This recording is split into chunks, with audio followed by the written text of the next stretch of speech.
الحضور الكريم، نحن هنا لتخليد الذكرى الثالثة لاستشهاد الشهيد الاستثنائي والنوعي الشهيد سعيد دنبر.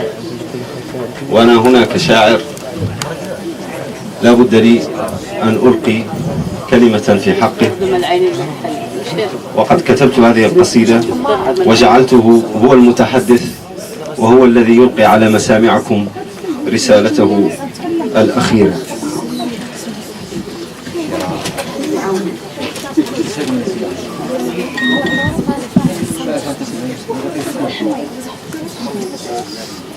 اذكريني يا بلادي، هو ذا نشيد القلب، حشرجة تناجي طيف خيمتنا وتوغل في الغياب إلى مواكب غيبنا الآتي. فهاتي أمنياتي واذكريني لاختلاج الشوق فينا، واذكريني صرخة خمشت ليالينا، اذكريني كي أرى ما خلف وجهي، واذكريني للرياح لتوقف السحب التي تجري على ظهري لعلي أشتهي موتي، وردي للصدى صوتي، أنا المولود والمفقود والموؤود في لغتي، أنا المنبوذ من أرض الكناية والحكاية والقصيد، أنا الطريد وأنا ارتحال الذكريات إلى البعيد، أنا الشريد وأنا عبور رؤى الأحبة للوريد، أنا الشهيد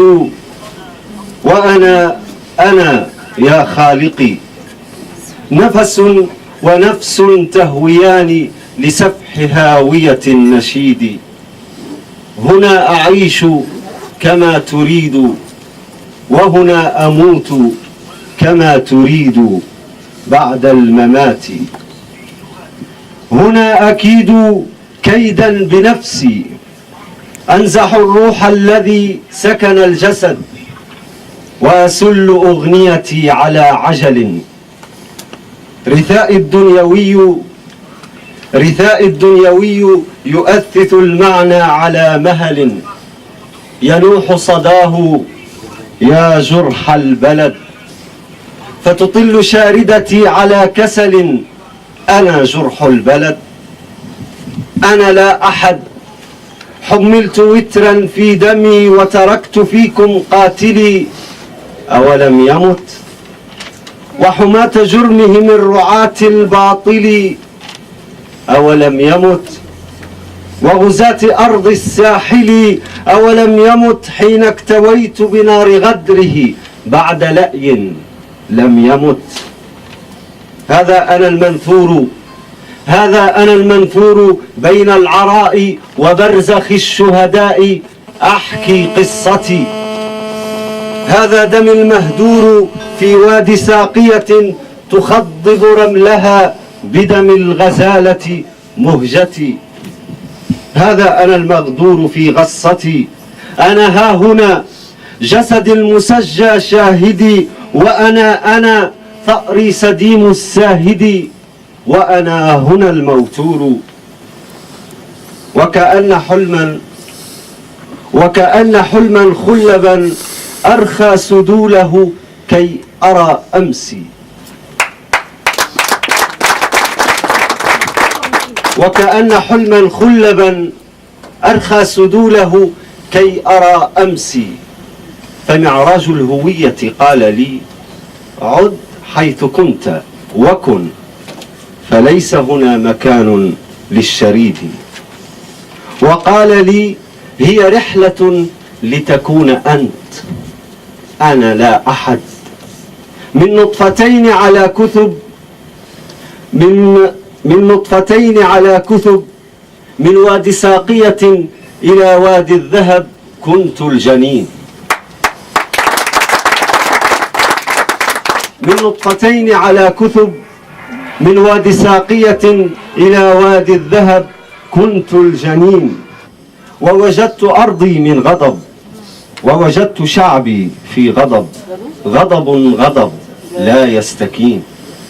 ولأحتفي بطفولة أشفي عليها دون حزن أو غضب، كان المجاز يراود الأقدار في شرك المدى عن نفسها. هذا هو اسمك يا سعيد، أأنا سعيد؟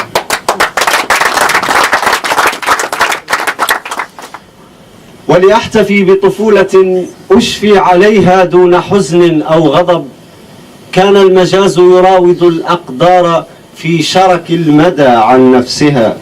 هذا هو اسمك يا سعيد، أأنا سعيد؟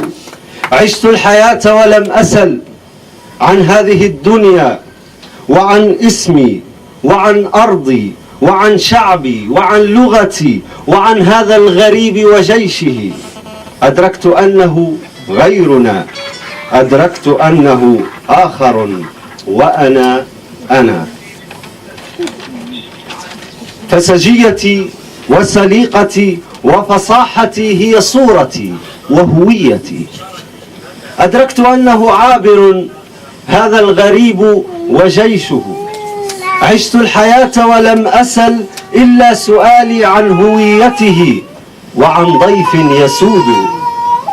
وكبرت فارتبك السؤال، قهرت فاقترب الجواب، قتلت فاكتمل الجواب. لم أكتشف فحوى المجاز وصنعة الأقدار في لغتي. قريضا كنت في الدنيا وفي موتي قصيدا. لم أكتشف فحوى المجاز وصنعة الأقدار في لغتي. قريضا كنت في الدنيا وفي موتي قصيدا. فهنا المجاز اختار لي اسما سعيد، وكذلك الأقدار قالت كن شهيدا. لم أكتشف فحوى المجاز وصنعة الأقدار في لغتي. قريضا كنت في الدنيا وفي موتي قصيدا. فهنا المجاز اختار لي اسما سعيد.